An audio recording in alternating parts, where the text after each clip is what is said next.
Hello friends, welcome to Kausalya's Recipes. நம்ம இன்னைக்கு ரொம்பவே டேஸ்டான தட்டப்பயிர் கிரேவி செய்ய போறோம். வாங்க எப்படி செய்யறதுன்னு பார்க்கலாம். ஒரு கப் தட்டப்பயிரை கழுவி இத எடுத்து வச்சிருக்கேன். அதுல வந்து ஒரு தக்காளி பொடி-பொடியா கட் பண்ணி சேர்த்திருக்கேன்.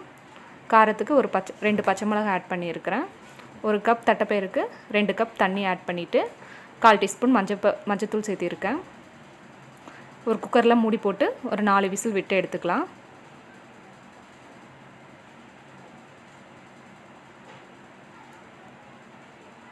4 விசில் வந்துருச்சு. இப்போ ஸ்டீமும் போயிடுச்சு. ஓப்பன் பண்ணி பார்த்துக்கலாம். நம்ம போட்ட தட்டப்பயிர் நல்லா வெந்திருக்கு. இப்போ இதை வந்து தாளித்து விட்டுக்கலாம். இன்னொரு கடாயில் கொஞ்சம் ஆயில் விட்டுட்டு ஆயில் சூடானதுக்கப்புறம் கொஞ்சம் கடுகு போட்டுக்கலாம். கடுகு சேர்த்திட்டு கடுகு நல்லா பொரிஞ்சதுக்கப்புறம் ஒரு 10 சின்ன வெங்காயம் 2 பல் பூண்டு பொடியாக கட் பண்ணி வச்சுருக்கிறேன். அது கூட 1/2 டீஸ்பூன் மல்லி கருவேப்பிலை இலை இதெல்லாம் சேர்த்து தாளித்து விட்டுறலாம்.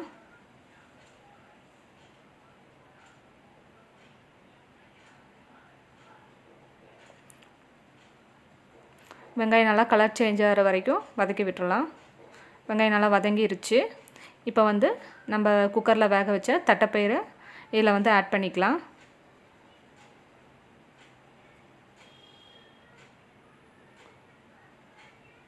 தட்டைப்பயிர் இதில் ஆட் பண்ணிவிட்டு ஒரு 2 மினிட்ஸ் நல்லா வேக விட்டுறலாம்.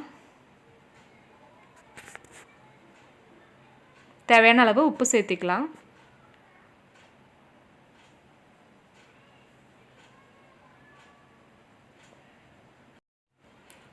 ஒரு மூடி போட்டு ஒரு 2 மினிட்ஸ் வேக விட்டுறலாம். 4 டேபிள் ஸ்பூன் தேங்காய் துருவல் எடுத்து வச்சுருக்கேன். அதில் ஒரு 1/2 டீஸ்பூன் ஜீரகம், காரத்துக்கு தகுந்த மாதிரி வரமிளகாய், ஏற்கனவே 2 பச்சை மிளகாய் ஆட் பண்ணிக்கிறோம். பார்த்து வரமிளகாய் ஆட் பண்ணிக்கோங்க. இப்போ இதை நல்லா நைஸாக பேஸ்ட் மாதிரி அரைச்சி எடுத்து வச்சுக்கலாம். இங்கே நம்ம தட்டைப்பயிரும் நல்லா வெந்துருச்சு. இப்போ இதை நல்லா ஒரு மத்து வச்சு கடைஞ்சி விட்டுறலாம். தட்டைப்பயிரை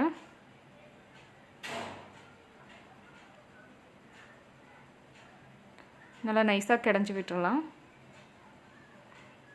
தட்டைப்பயிர் நல்லா கடைஞ்சி விட்டாச்சு. இப்போ வந்து நம்ம அரைச்சி வச்ச தேங்காய் பேஸ்ட்டை இதில் ஆட் பண்ணிக்கலாம்.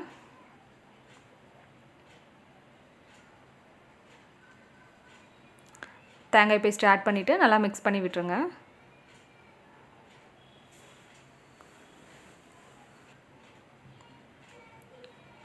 மூடி போட்டு ஒரு 3 நிமிஷம் இந்த தேங்காயோட பச்சை ஸ்மெல் போகிற வரைக்கும் கொதிக்க வச்சு எடுத்துக்கலாம். 3 நிமிஷம் ஆயிடுச்சு. இப்போ ஓப்பன் பண்ணி பார்த்துக்கலாம். கொத்தமல்லி தழை தூவி இறக்கிடலாம். நம்ம தட்டைப்பயிர் கிரேவி ரெடி ஆயிடுச்சு. நீங்களும் வீட்டில் இது மாதிரி ட்ரை பண்ணி பாருங்கள். உங்களுக்கு என்னோடய ரெசிபி பிடிச்சிருந்தா என்னோட சேனலை சப்ஸ்கிரைப் பண்ணுங்கள், லைக் பண்ணுங்கள், ஷேர் பண்ணுங்கள், கமெண்ட் பண்ணுங்கள். மறக்காமல் பெல் பட்டனை கிளிக் பண்ணுங்கள். தேங்க்ஸ் ஃபார் வாட்சிங்.